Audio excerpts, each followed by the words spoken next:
Welcome to week 3. We're going to start with chapter 5. Security breaches and the law. What are some federal laws that we're going to look at? What's the cost of inadequate access control? How access fails? And what's a security breach? Basically, we want to reduce any unauthorized access to our system. That's what we're looking at.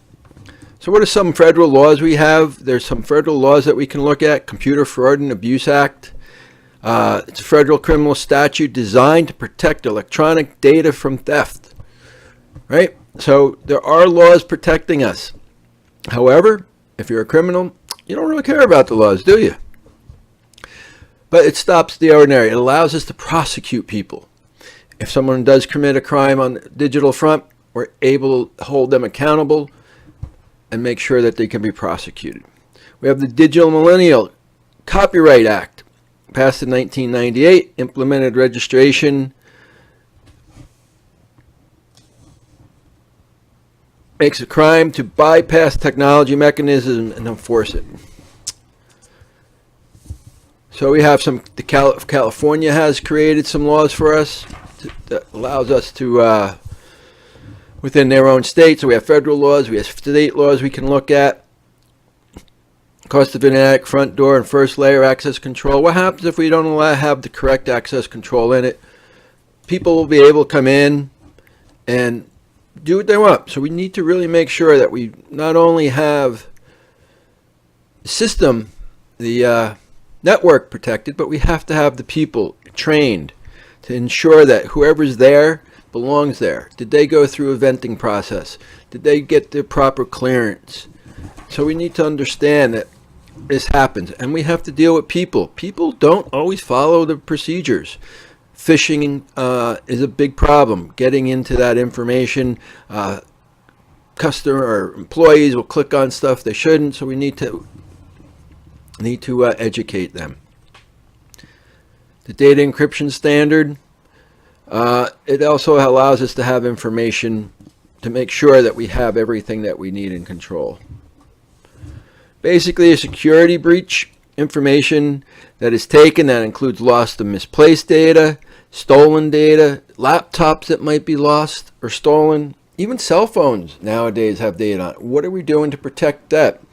What is the policy that we have? Who's going to, and what damage has been done to it? So we really need to understand what's going on with all these different things.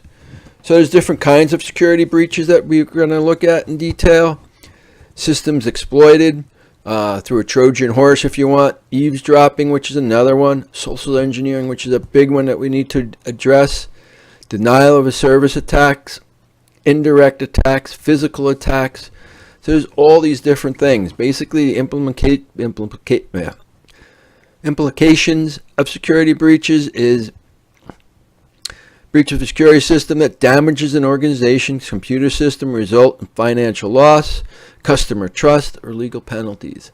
So a breach can cost the company money. Not only that, but if we allowed it to happen, we didn't do our best thing to prevent it, we could be held liable for it. So understanding that the breaches are an important part that we must protect against. Even if it's an employee's fault, we have to understand that this happens. Over the years, we've seen a whole bunch of different breaches. Monster.com had a security breach, TJ Maxx, New York Times, the latest, Equifax. So breaches occur all the time, and we need to ensure that we don't allow them to happen.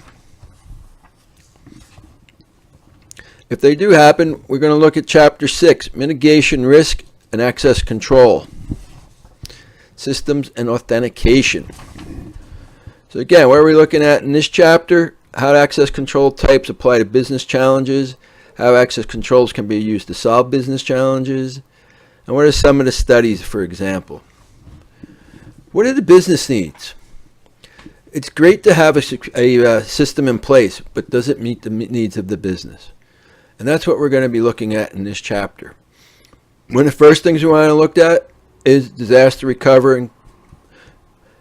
So it's great to have everything in place, but what happened throughout the country, storms, hurricanes, earthquakes, hailstorms, fire, what is your system? How is your system going to be able? Continuity. Going to be up and is it going to be up and running? What happens if your primary source of your building is the primary source for your entire country to connect to, and you're down for 10 days? I can tell you that happened with us. I worked. We had a hurricane come through. Our building lost power for 10 days. Fortunate we had a generator that kept it running, but the only thing that ran in that building was the server room. There was no heat, no electricity. Our server room was up and running though, which enabled us to keep the rest of the country open. We had 1,000 employees connecting, but because of having a disaster recovery plan, a continuity plan, it allowed us to have this. And we used to test it every now and then. But having a disaster plan is awesome. Have you ever tested it? Do we know what it's like? Does it work? So these are some of the things that we need to keep in mind when we're looking at disaster recovery. What is risk mitigation? We have risk avoidance, risk acceptance, risk transference, and risk mitigation. So we're going to look into these in detail. Each one is slightly different. Risk avoidance, what activities can we carry out to eliminate risk? Risk acceptance, we know we can't stop everything. But what can we stop that we have to stop? That we're going to accept some level of risk when we're dealing with certain customers. And we need to understand that. So these are some of the levels of risk that we're going to be looking at. We're going to look at the vulnerability of operating systems. Windows, how many patches do they have? Linux, Unix, Mac. All these have some type of built-in vulnerability that someone can exploit. So how are we going to prevent that? One way is obviously make sure you have the latest patches. Same with applications. Applications have holes in them. Well, if someone understands that hole, they can be exploited. So we need to understand that we have to have that done. What else are we going to look at?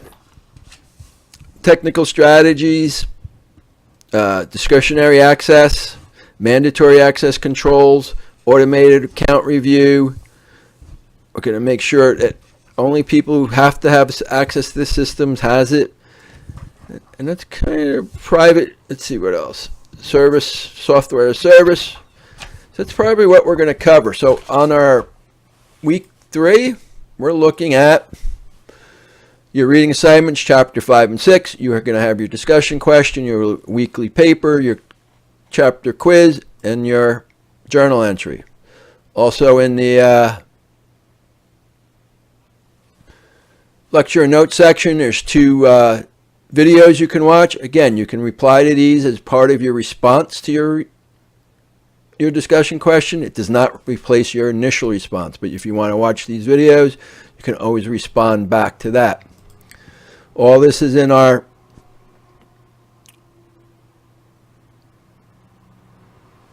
area of what is due. So you want to take a look at that. In your assignment area, you'll be able to look at that, and everything should be in there. So, I hope you had a hope you have a wonderful week. Remember what made you smile. As always, you can always email me or post your question there. Thank you. Have a wonderful day.